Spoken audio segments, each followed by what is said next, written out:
Hello friends, எல்லாருக்கும் வணக்கம்.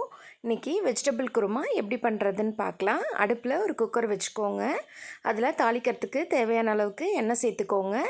2 இலை சேர்த்துக்கோங்க. ஒரு அன்னாச்சிப்பூ சேர்த்துக்கோங்க. 2 துண்டு பட்டை சேர்த்துக்கோங்க. 3 கிராம்பு சேர்த்துக்கோங்க. கொஞ்சமாக சோம்பு சேர்த்துக்கோங்க. இது எல்லாமே நல்லா பொரிஞ்சு வரட்டும். இது நல்லா பொரிஞ்சு வந்ததும் கொஞ்சமாக புதினா சேர்த்துக்கோங்க. பச்சை மிளகா ஒரு 3லேருந்து 4 வரைய சேர்த்துக்கோங்க. இது கூட ஒரு 2 கொத்து கருவேப்பிலை சேர்த்துக்கோங்க. வெங்காயம் நான் ஒரு 3 பெரிய வெங்காயம் எடுத்திருக்கேன்.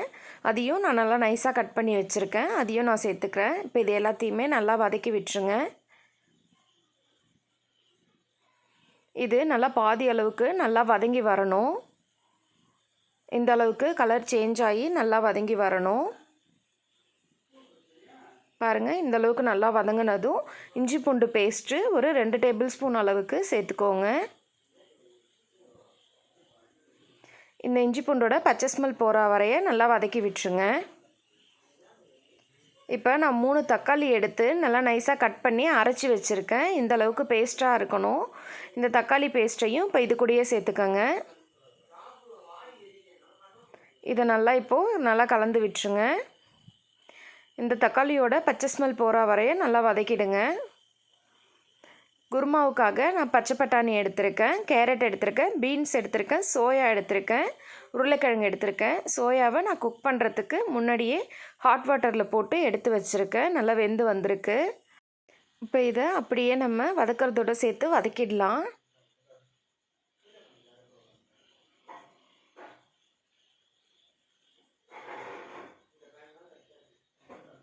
காய்கறியும் நல்லா அந்த மசாலாவோட சேர்த்து வதக்கிடுங்க. இப்போ குருமாவுக்கு எந்த அளவுக்கு சால்ட்டு தேவையோ அந்தளவுக்கு நீங்கள் ஆட் பண்ணிக்கோங்க. குழம்பு மிளகாத்தூள் நான் ஒரு 1.5 டேபிள் ஸ்பூன் அளவுக்கு சேர்த்துக்கிறேன்.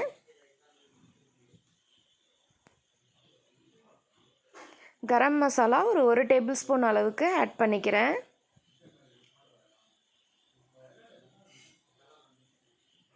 இப்போ இந்த மசாலாவையும் நல்லா வெஜிடபிளோடு சேர்ந்து நல்லா கலந்து விட்டுருங்க. இது கூட ஒரு 1 டேபிள் ஸ்பூன் அளவுக்கு மஞ்சத்தூள் ஆட் பண்ணிக்கோங்க. இப்போ இது எல்லாத்தையுமே நல்லா வதக்கி விட்டுடலாம். இப்போது உங்களுக்கு குருமா எந்த அளவுக்கு வேணுமோ அந்தளவுக்கு தண்ணி சேர்த்துடலாம். இது அப்படியே ஒரு கொதி வரட்டும். இது கூட கொஞ்சமாக மல்லி இலை சேர்த்துடுங்க. இப்போ இதுக்கு தேவையான தேங்காய் பேஸ்ட்டு ரெடி பண்ணிக்கலாம். ஒரு துண்டு பட்டை சேர்த்து நான் ஒரு மூலி அளவுக்கு தேங்காய் எடுத்திருக்கேன். அதையும் நான் இது கூட சேர்த்துக்கிறேன். இது கூட நான் வேர்க்கடலை ஒரு டேபிள் ஸ்பூன் அளவுக்கு சேர்த்துக்கிறேன்.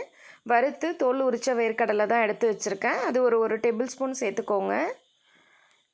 குருமா இப்படி நல்லா ஒரு கொதி வந்ததும் இது கூட நம்ம அரைச்சி வச்சுருக்கிற தேங்காய் பேஸ்ட்டை சேர்த்துடலாம். இதை அப்படியே நல்லா கலந்து விட்டுருங்க. இப்போ குக்கரை மூடி ஒரு விசில் விட்டுடலாம். ஒரு விசிலுக்கு மேலே வைக்கக்கூடாது, காய்கறி குழஞ்சிடும். ஒரு விசில் கரெக்டாக இருக்கும். பாருங்கள், ஒரு விசில் வந்துருச்சு.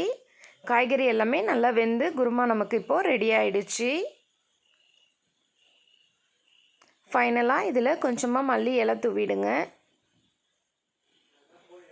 அவ்வளோதாங்க. இதை இப்போ நம்ம சர்வ் பண்ணிடலாம். இதோட டேஸ்ட்டு சாப்பிட்றதுக்கு ரொம்பவே சூப்பராக இருக்கும்.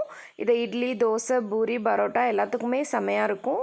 நீங்களும் ட்ரை பண்ணி பாருங்கள். எப்படி இருந்ததுன்னு கமெண்ட் பாக்ஸில் சொல்லுங்கள். இது போல் குக்கிங் வீடியோ டெய்லியுமே நம்ம சேனலில் அப்டேட் ஆகிட்டே இருக்கும்.